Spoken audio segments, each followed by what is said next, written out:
Hey everyone, welcome back to On Purpose, the number one health podcast in the world. Thanks to each and every single one of you that come back every week to listen, learn, and grow. Now today's guest is someone that I was really excited to have today on the show because I think there's so many moments in his life where he's gone through experiences that we can all learn from. I'm talking about none other than Michael Dell, the chairman and chief executive officer of Dell Technologies, an innovator and technology leader providing the essential infrastructure for organizations to build their digital future. Now, he's the author of 2 books, including the next upcoming book. The one that I really want you to read is Play Nice But Win, a CEO's journey from founder to leader. I love the title. I've already loved chapters of the book that I've read, and I cannot wait for you to read it. Michael is an honorary member of the foundation board of the World Economic Forum and is an executive committee member of the International Business Council. I welcome to the show, Michael Dell. Michael, thank you for taking the time to do this. I cannot wait for people to read your book, and I'm so lucky that I get to sit down with you as the author of the book before everyone gets to. So thank you so much for your energy. Yeah, thank you, Jay. Great to be with you and great to be with your audience. Yeah, like I said, I love the title. I want to dive into the book a bit later, but I want to start off with asking you a question that I've been asking a lot of people recently because I think there's something beautiful about learning about this. I'll share with you a story. I work with a lot of corporate clients as a speaker or a coach, and I was speaking with one of my clients recently. And of course, we're on Zoom and he's got something in his background and I'm wondering what it is. And he has a paintbrush hanging on his background wall. And it's a real paintbrush, and it's a big paintbrush. You can't miss it. And I said to him, I said, look, I don't want to be creepy, but I'm just being curious. Why do you have a paintbrush on your wall? And he started laughing. He said, no one's ever asked me that before. And I was thinking, wow, like people must really be scared of you. But he said that the reason he has it is because his first ever job was that he used to paint fences. And then when he did that successfully, he painted walls. And then when he did that successfully, he got to paint homes. And he keeps that paintbrush up there to remind him of where he started. Today, he's a very successful executive. I wanted to ask you, what was your first ever job that you did? And is there a lesson that you learned there that you've carried with you throughout your success? Yeah, I first of all, I'm a big believer in those early jobs. My first job, I was 12 years old. I was a dishwasher in a Chinese restaurant. I got promoted to water boy and then assistant maitre d'. So I was moving up pretty fast. And I got recruited away by another restaurant. And I've been working every day since then, pretty much. And I have to say, I've loved it. That's incredible. Do you mind me asking you, how much did you used to make at the time as a 12-year-old? I guess it was like, this would have been in 1977. So what was the minimum wage back then? Like $1 or $2 or something like that? It wasn't very much. Yeah. What would you save it up for? Like, what were you doing with that money at that time? What was it leading towards? Yeah. So at the time, I was into stamps, and I started. I was collecting stamps, then I started like buying and selling stamps. I ran a stamp auction. I got into stocks and currencies when I was like 14, 15. Started investing. My mom was a stockbroker. Really got interested in financial markets. Around 14, 15, it was sort of the dawn of the microprocessor age, and I happened to get exposed to the origins of what became the PC, and that obviously impacted my life in a big way. So today, if you were a 12-year-old today, you'd be doing NFTs and crypto, and that would be your world, I'm guessing, seeing as probably, yeah. Now there's so many interesting things going on with technology and the intersection of the biological sciences and the computational sciences. And it used to be technology was about IT departments and stuff like that. Now it's pretty much affecting everything, and every business is getting upended in some way by technology and AI and data and networks, and it's super exciting to see the pace that the economy is changing with technology at the fulcrum of that. Absolutely. And I know that you dropped out of college, and a lot of successful founders have dropped out of college, and I'm not at all recommending that or encouraging that, and neither are you. I'm intrigued to think about, though, if you finished your degree, how differently do you think your life would have gone? That's the first part of the question. And the second part of the question is, what gave you the courage to actually drop out and pursue something which at the time, as you said, was very new and very cutting edge and innovative, but people didn't really have a lot of certainty and surety around it? Yeah, it seemed like kind of an easy decision for me. I mean, let me start with the first part. What would have happened if I graduated? I don't know. I don't know that I would have gone down this path. I might be like a doctor in Houston somewhere. Which is what my parents wanted me to be. But when I started, first of all, if you have nothing, you have nothing to lose, right? So it's a pretty easy decision. The University of Texas here in Austin, you can take a semester off and come back with no academic penalty. So that was kind of the deal I made with my parents, that I would go do this for a while, and if it worked out, I would keep doing it, and if it didn't, I'd go back to school. So it didn't seem like an enormous risk to me. My parents were pretty upset with me, for sure, because when the world they came from, giving up an opportunity for an education was like the worst thing you could possibly do. But it all worked out. I love that. I want to hear more about that interaction with your parents, Michael, because I feel there are so many children today, and young people and young adults, that go through the same experience as you did. They either want to quit, or they want to start something new, or they're on the verge of an idea they have, but they don't have the confidence. Their parents might not be into it. What does someone look to at that time, at that early stage in their career, where they don't have the wins on their list yet? They don't have the successes, but they want to follow their dreams, follow their passion, follow their heart. What advice do you have for someone who's in that position right now? Well, it's difficult and extremely emotional, and I talk about this in the book, and the kind of struggle that I had with that and with my parents. Ultimately, I just decided that I was going to do this whether or not I had their approval. Which was a really tough thing to do, and my mother was unbelievably upset with me. And I would say it took about a year or two, maybe three, to sort of fully get through that. I don't know that there is universal advice here, other than if you are in a situation where you can take the risk and you don't have a lot to lose, and you can fall back on something else.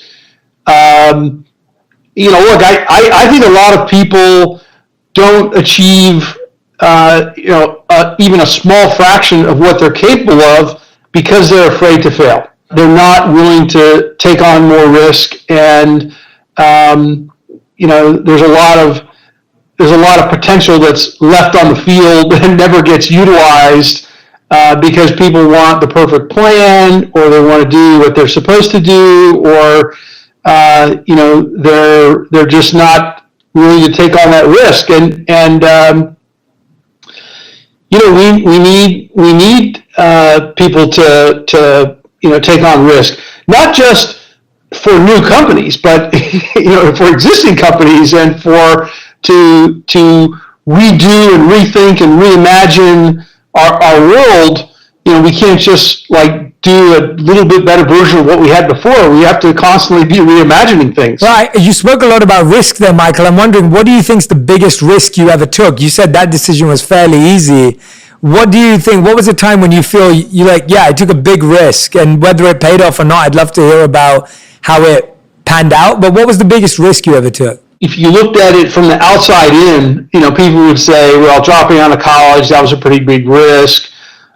Taking the company private, that was a pretty big risk. Doing the largest tech acquisition ever with, $50 or $60 billion of debt. That was a pretty big risk.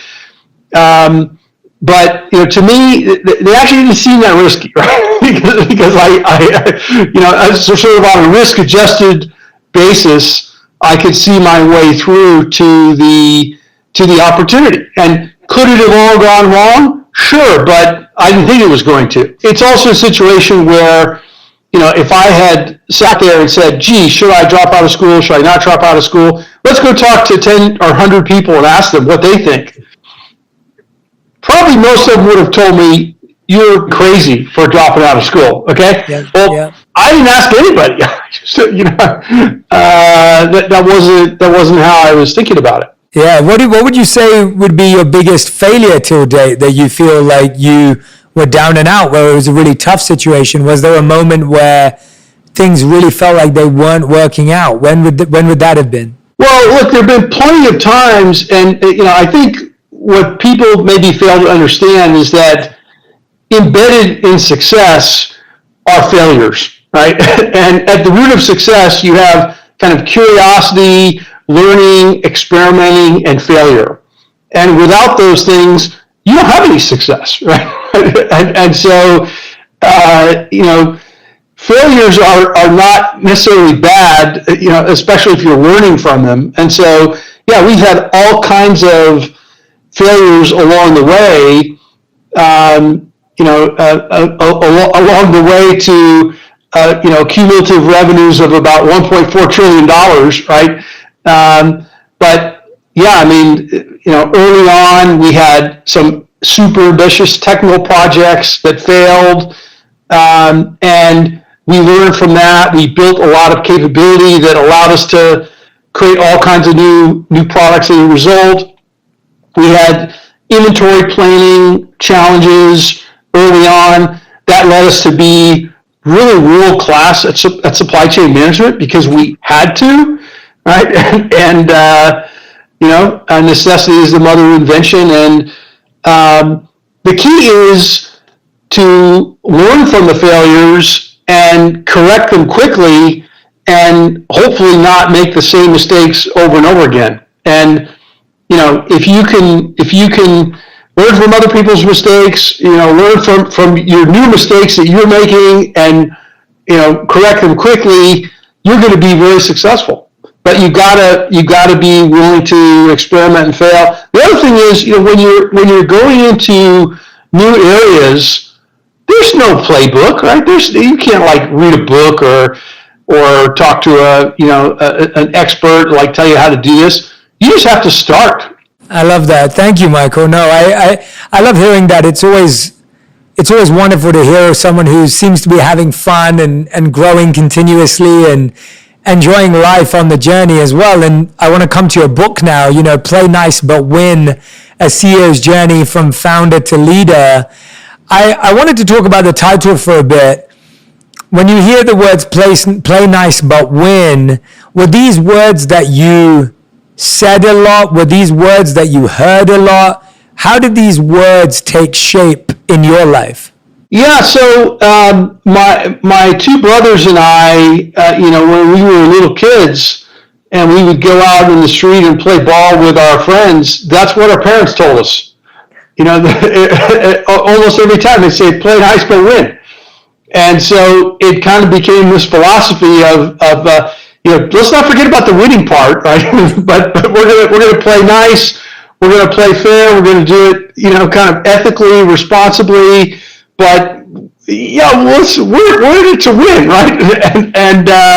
And so it's kind of been something that's just stuck with me ever since I was a little kid, and yeah, it goes back to my childhood, and I talk about that in the book as well. Did you ever meet anyone along the way that tried to challenge that and tell you it wasn't possible, or tell you had to play ruthless, you had to play bad and win?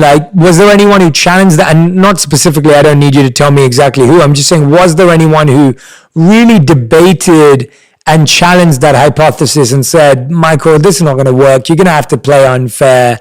And was there anyone in your life that you met that completely disagreed with that statement?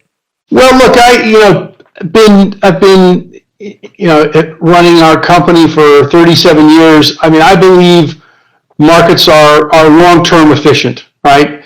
And I think everything sort of comes back to you in a good way, or a bad way if you're playing the other side, or the other way.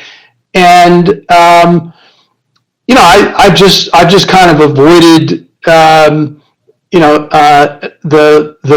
opposite path, and it's worked for me.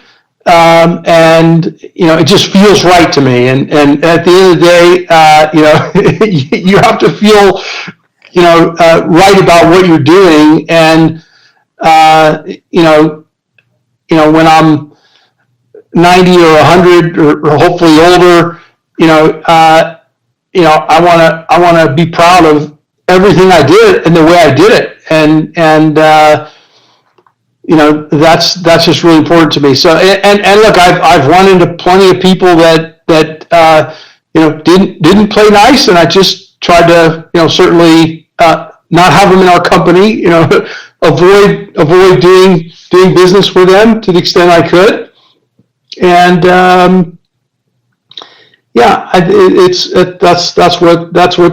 that's what's worked for me.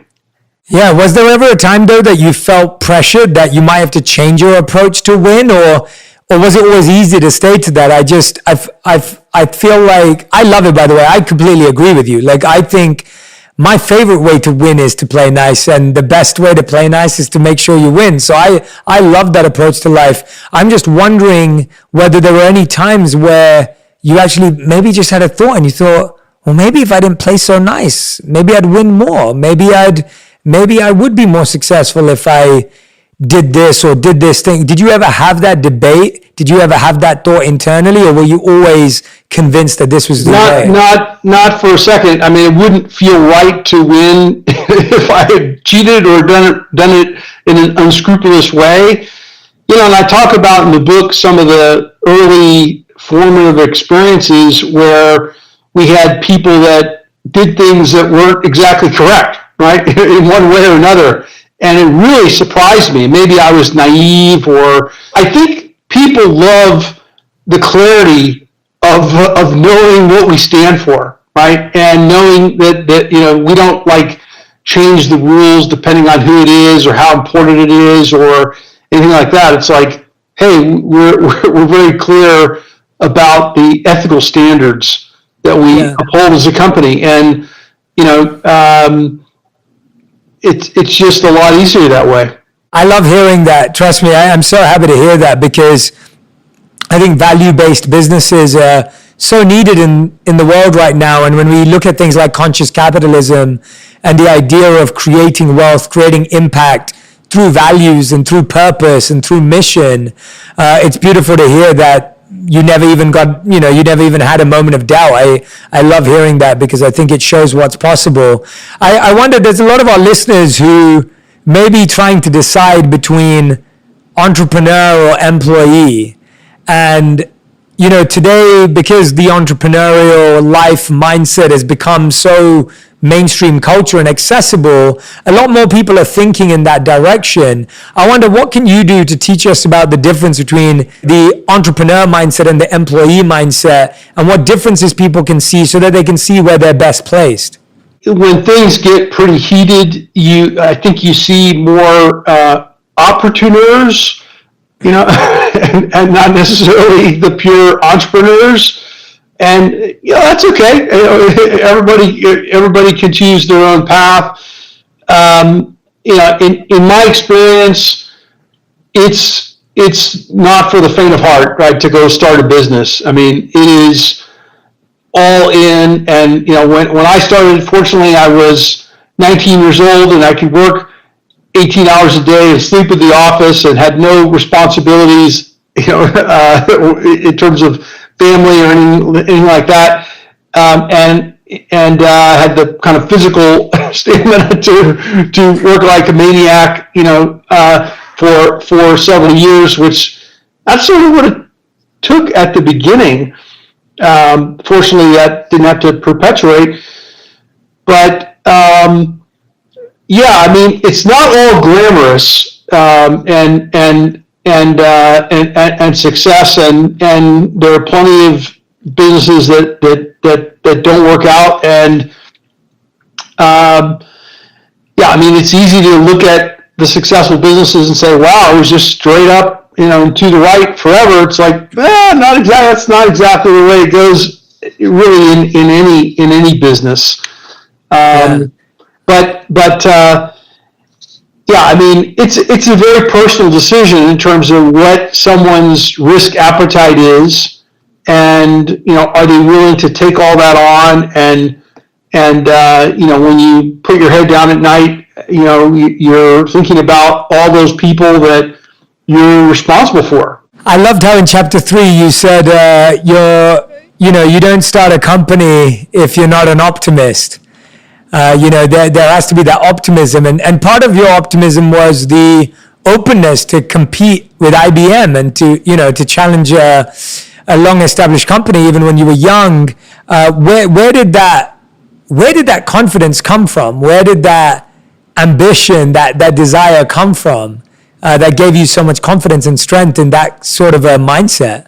I guess if I was being objective, looking at it, now, I'd say there was some naivete there for sure as well. But all that mixture was pretty powerful. And what I saw when I looked at the IBM PC back in 1981 when it first came out, it just had the 40th anniversary, a month or two ago of the IBM PC.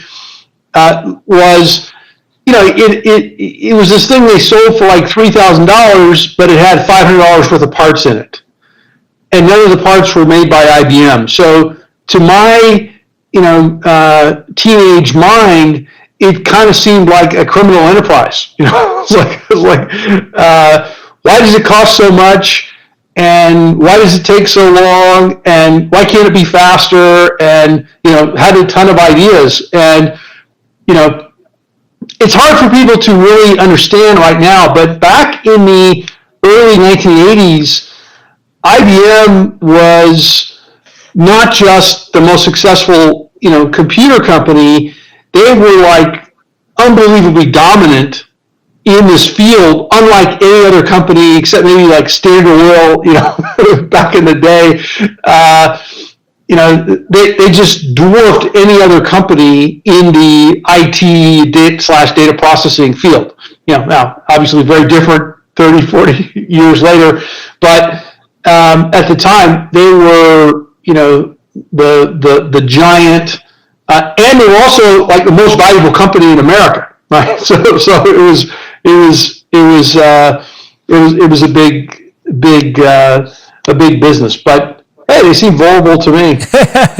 I love that example of what you said, like looking at it and seeing a criminal enterprise because of the, because of the shocking difference between the parts and the pieces. And you're right. I mean, I grew up in a world where IBM was still very powerful, but I know what you mean. You're talking about the scale of it at the time, and when you talk about in chapter 7 the fight for Dell to go private, and it's been like a long disruptive process for everyone that's involved.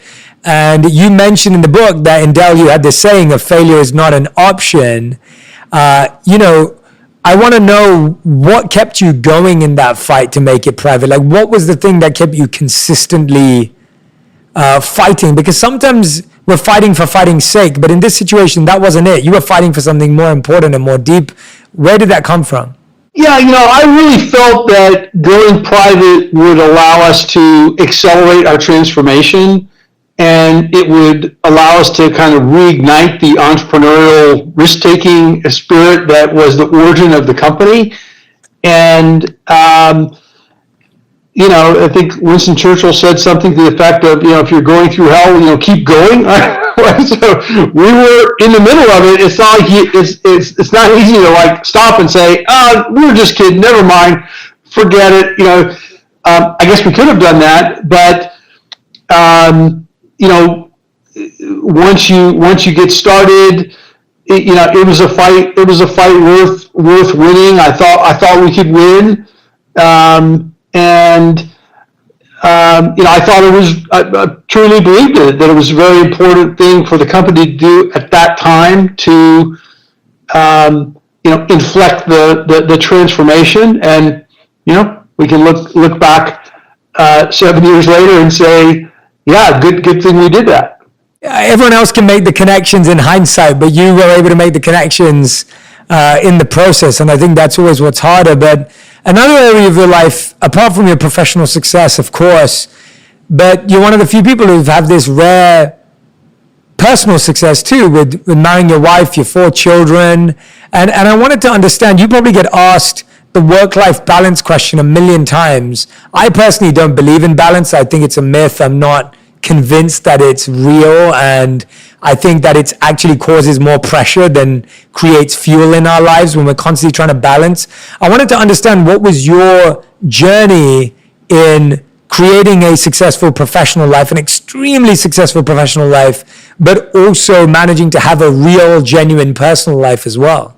Yeah, so first of all, I think when you're starting a business, this idea of balance, just forget about it. It's like you're not going to have it. So, if you're thinking, oh, I'm going to be an entrepreneur, I'm going to start a company, and I'm a great work-life balance, it's not going to happen.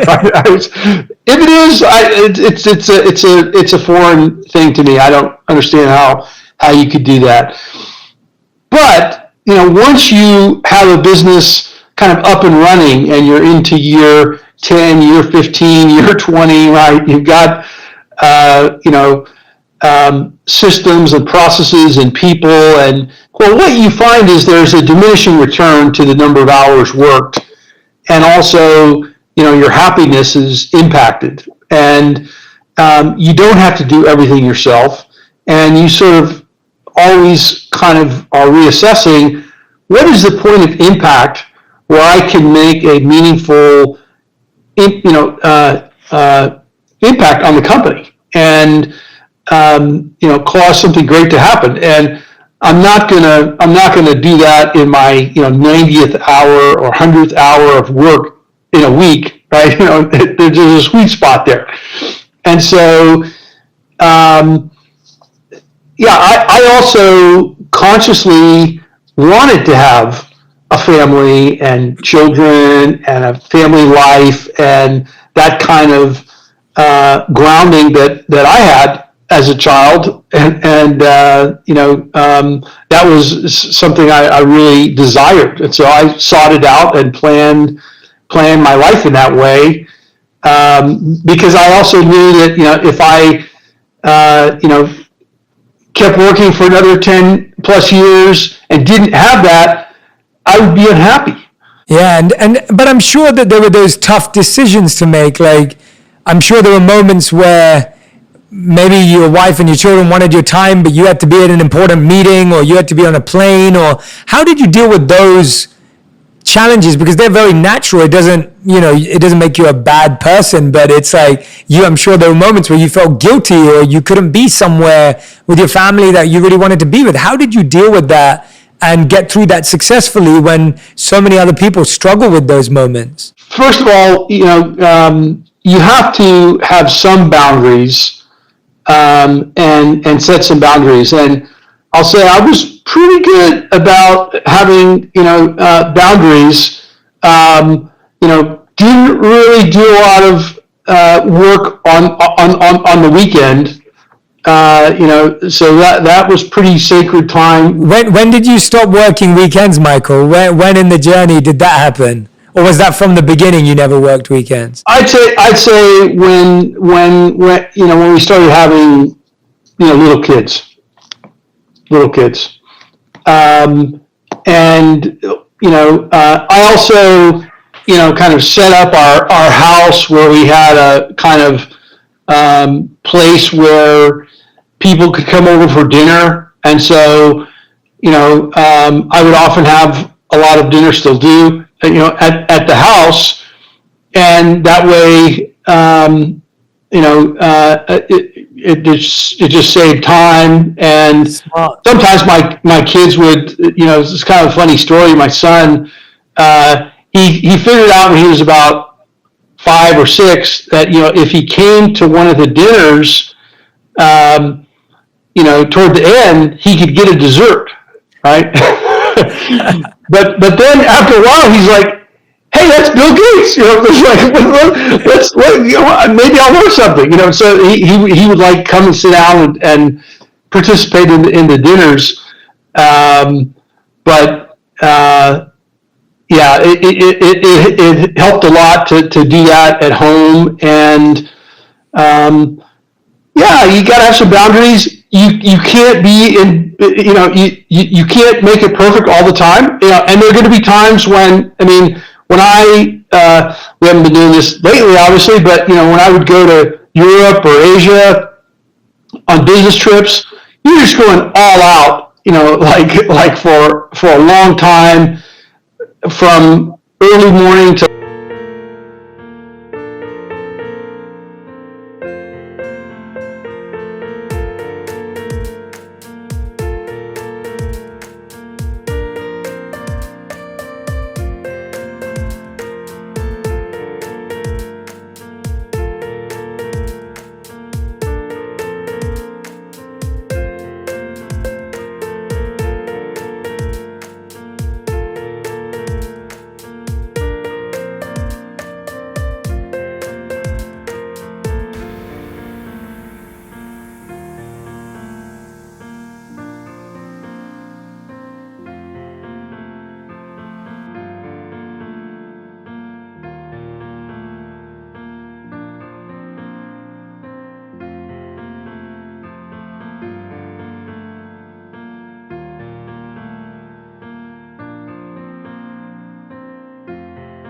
late at night, and that's okay. You can sprint for a while and do that. But also, yeah, I made time to relax and play and exercise and think and not be overly scheduled too. I think the dinners is a genius one. I love that opening up your home and having those work dinners or people over for dinner so that you're actually at home, you're with your family. It's still part of family time. I think that's genius, and it makes so much sense as to why that's beneficial for the family, for work, for so many other things. So I love you sharing that tip. You can make story time with the kids, and still have a dinner with your business colleagues, Yeah, it's brilliant. That's a brilliant one. You mentioned in the book that you always kept mementos in your office, like some personal, some about the highs and low points of the company. Can you tell us about some of these mementos? Because you collected stamps, obviously, so collecting is part of your DNA. I love collecting mementos as well. I want some inspiration. What were some of the things that you held on to? Yeah, I kept things that were meaningful. In the book, I have a picture of the motherboard that Dell, our first engineer, hand wired up.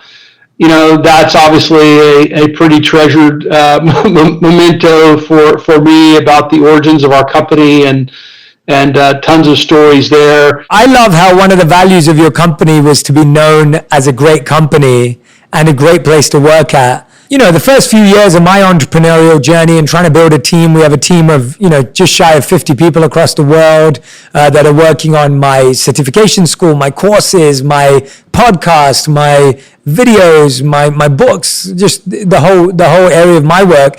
And I love that you said you wanted your company, one of the values was to be known as a great company and a great place to work at. I wanted to know, what were 3 key ingredients in ensuring you were doing that as a leader? First of all, you want to have an inspiring, mission, and you want to have people excited, not just engaged, but you want them to believe that what they do is really important and makes a difference in the world. And, you're basically engendering passion, which is way more powerful than just about anything else you can present as a motivational tool. I'd say the second thing is you want people to feel like they can succeed and grow and fulfill their full potential inside the organization. and there's nothing holding them back. There's no limits for them, and you're caring about their success. I think a part of that is probably the third point is that you've created an environment that is inclusive and anybody can succeed. You're not looking for people that are all the same. You want to hear a diverse set of voices, and you're stronger because of the diverse set of voices and ideas coming together. And we're all focused on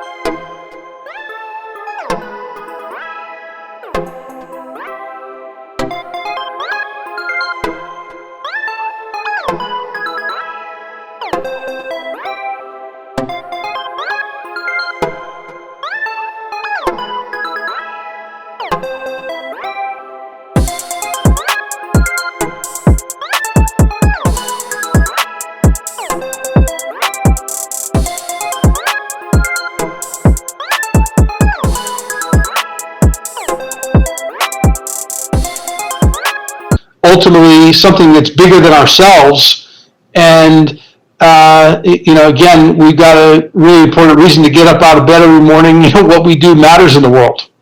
Yeah, absolutely. I love that. Thank you so much. That's going to be really, really useful to me as we continue to grow. So, Michael, I want to thank you for just being so generous with your time and giving us such great insights. And I'm so excited for my audience to read Play Nice But Win. And I want to end, as we always do on Purpose, with our final 5. These are a fast 5 questions. You have to answer them in 1 word to 1 sentence maximum. That's it. So, Michael, these are your fast 5. The first question is, what is the best piece of advice you've ever received? If you find a problem, fix it as fast as you find it. I love that. Okay, second question. What is the worst advice you've ever received? Nobody ever says, boy, I'm glad you waited to make that tough decision, right? And so it's important to lean into difficult conversations and difficult decisions, and anybody that tells you otherwise is just creating more problems. Got it. Yeah, absolutely. Question number 3. What's the first thing you do in the morning when you wake up and the last thing you do at night before you go to bed? I spend some time every morning thinking about what do I want to accomplish during the day? What's really important for me to get done today and be proud of at the end of the day. Yeah. And then, as I'm going to sleep, I'm really trying to wind down and relax and calm myself, and sleep is super important. I try to go to sleep early, get up early, want to get a great night's sleep, want to get a high score in my Oura Ring and my sleep 8 pod, and just try to relax, calm myself, think grateful thoughts, and not be too wound up about all the stuff I have to do tomorrow. Awesome. Question number 4. What is your current purpose today? Our purpose as a company is still enabling human potential with technology. And, I think that's a super powerful mission that will continue for a long, long time, that's enduring, and we're continue to be excited by it. Fantastic. And 5th and final question, Michael, if you could create one law that everyone in the world had to follow, what would it be? Be grateful for what you have, and take responsibility for your own life, self-determination. Don't blame it on other people. It's all on you. You've got to go make it happen, and It's nobody else's fault. I love it. Michael Dell, everyone, and the new book is out. It's called Play Nice But Win, a CEO's journey from founder to leader. Michael, I want to thank you again for your energy. I hope that everyone who's been listening or watching, that you're going to share your greatest insights on Instagram, on Twitter. Make sure you tag me and Michael and let us know what resonated with you. And again, go and grab a copy of the book. Michael, thank you for this time. I look forward to meeting you in person one day soon. All the best with everything.